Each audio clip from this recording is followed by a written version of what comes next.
Happy Thursday, Vancouver. It's December the 5th, 2013. It's bloody cold out, as you all know, and this is Terminal City News.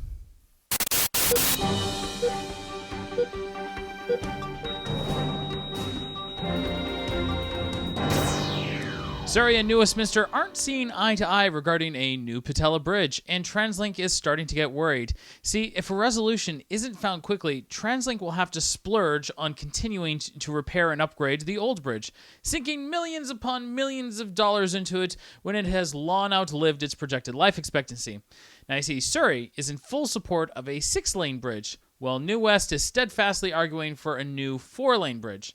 It's easy to see where both sides are coming from. Surrey has the infrastructure and capacity on their side to support a 6-lane bridge, but New West clearly does not have that on their side. I mean, just kind of look at the difference here. I mean, it's really kind of narrow, and it's got that overpass, and you know, there's the park and stuff. And then, of course, you'd have to, like, expand the traffic on 6th, 8th, and 10th, whereas, you know, Surrey's like, yeah, we've got room. But New West has put forward in their defense that the Gateway project was supposed to divert shipping traffic onto highways and out of city streets, which has not happened. They say, in fact, the opposite has happened, so they're a little peeved. It's hard not to sympathize with New West in this case. I think everyone, though, is missing a grand opportunity here in having ziplines be the primary mode of transportation over the Fraser River. Sure, the lines may be long to get on the zipline, but you would definitely only cross if you absolutely had to. Or perhaps if you were insane, or fun-loving, or an adrenaline junkie. One of those. Translink has raised their bounty for convictions against those who assault bus drivers to $15,000. Apparently, the trend on bus drivers being spat on, bullied, harassed, and beaten is not falling, but holding static year after year at approximately 120 cases. Translink is quick to point out that no route is safe, regardless of location, gender, time of day, or any other factors you could possibly think of blaming.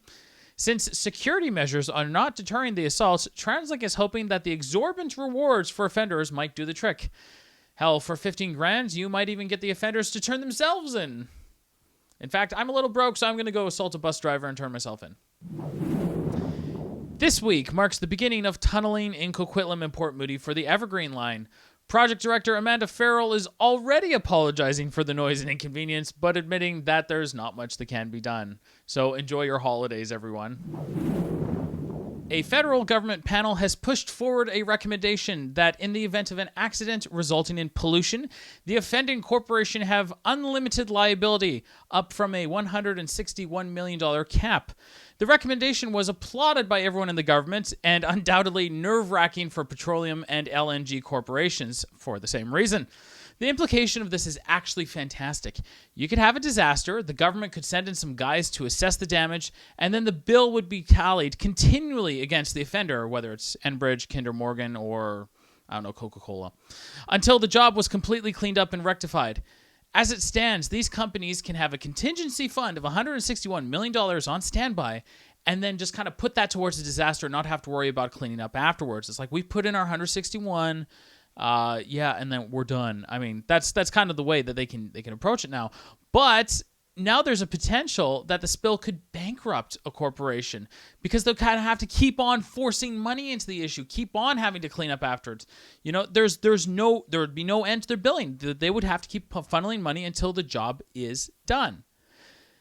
Their actions have legitimate consequences now that are frightening for their shareholders, so now they have to be more proactive. But now, I'm worried I just jinxed it and the recommendation won't go anywhere. Like, where exactly is the line between the Tories kissing corporate ass and not wanting to pay for anything having to do with the environment? Like, now they're kind of dancing this line. So we'll see. BC Lions and Toronto Argonauts owner Senator David Braley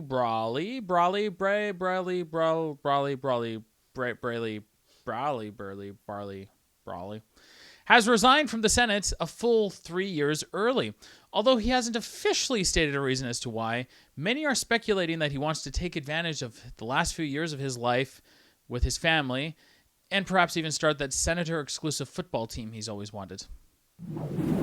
Last Sunday, 2 women stole $2,000 worth of bras from Coquitlam Center. Surveillance footage is currently being used to identify and track the women, who may be known as the Brazier Bandits. But I think it's fair to say that bras being used to cover up, and women need to wear them because...